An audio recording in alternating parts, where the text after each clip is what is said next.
So Rocket League have just revealed the changes that they said that they were going to make to custom training, and I'm not sure how I feel about it. I think there are both positives and negatives. It's not what I expected, and it's not like I'm disappointed by it. So I'm kind of both happy and disappointed at the same time, because I didn't realize that these were changes that needed to be made, mainly because I've had access to them on PC using Bacchus mod already. Well, some of them at least. And there were other changes in here that I didn't realize that I did want, which is nice to actually get them, because yeah, that's really, really good change. And there are other things that I'm just thinking, that's what I did want and it's not included in here. So we'll go through it and we'll get your thoughts in the comments at the end. So to start off with, they gave us a little bit of blurb about how Season 7's starting and they're implementing these custom training changes as a part of that. And they've read through a ton of our feedback on when it comes to custom training and what this week's update will actually finally come to bring. And yeah, it's mostly just quality of life adjustments. And then it goes on to explain the training pack progression. And it says that we can now choose our path, which is kind of something we can do already with Bacchus mod, but console players obviously don't have access to that. So basically, progress on packs no longer requires you to just complete shots in a specific order. You can now skip and go back and retry shots that you may have wanted to revisit at a later point. They're also adding a save feature so that if you wanted to end it on shot 26 and you wanted to come back, then start right back from where you left off, you would now be able to do that, and it would just default as where you left off. So that's really useful. I think that's a feature that I never realized I would have wanted, but it is actually really cool, and I really, really like that they've added that, because it means that you don't have to open up a training pack and skip through 27 shots or whatever to get to whichever one you want. They've also added a reset button so that when you do open a pack, if you have loaded in on shot 28, for example, then you can reset and go all the way back to 0. And then they've given you another little screenshot of what it looks like now, with little bits of added features to the little menu on the left and how you can shuffle shots, mirror current shot, etc. So that's really kind of cool. And that's what we're getting into now. So it says next and previous shot, you can now move freely between the shots. So that's what we said earlier. We can now skip and go back.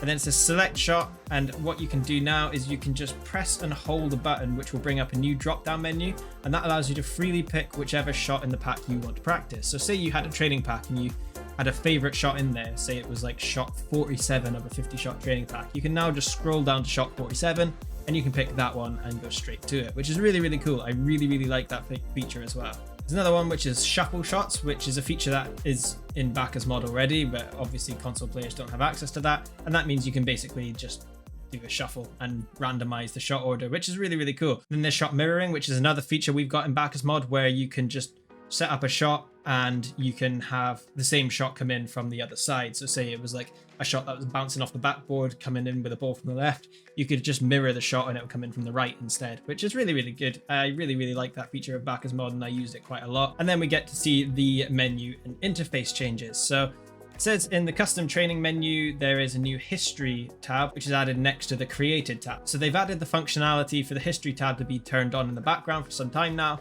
So your recent training pack history should be populated as soon as your game client is updated, which is really, really cool. I really, really do love this feature, because that's something I've actually wanted for quite a while, because back in the early days when I always would forget to save training packs, now I've kind of got a go-to bunch of training packs that I use, so it's not really a feature I want now.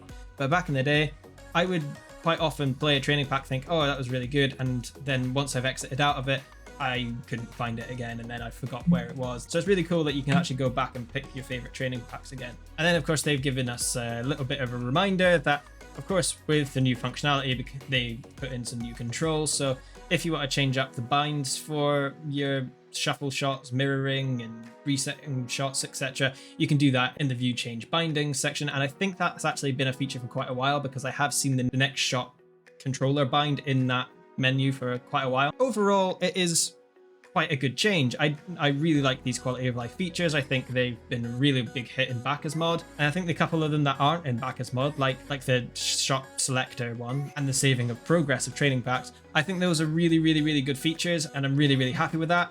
The only downside is that this isn't what the training pack update that I wanted for me.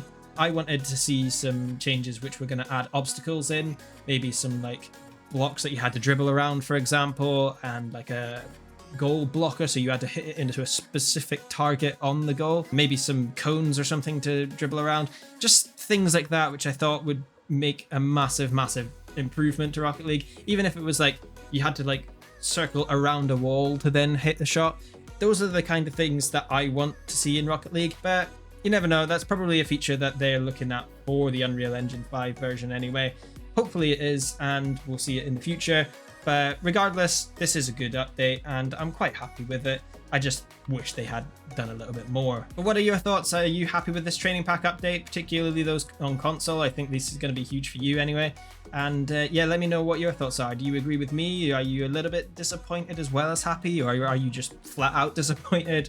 Or are you just flat out happy? Yeah, it would be very interesting to find out what your thoughts are. But with all of that said, I will see you on the next one. Thank you very much for watching, and until next time,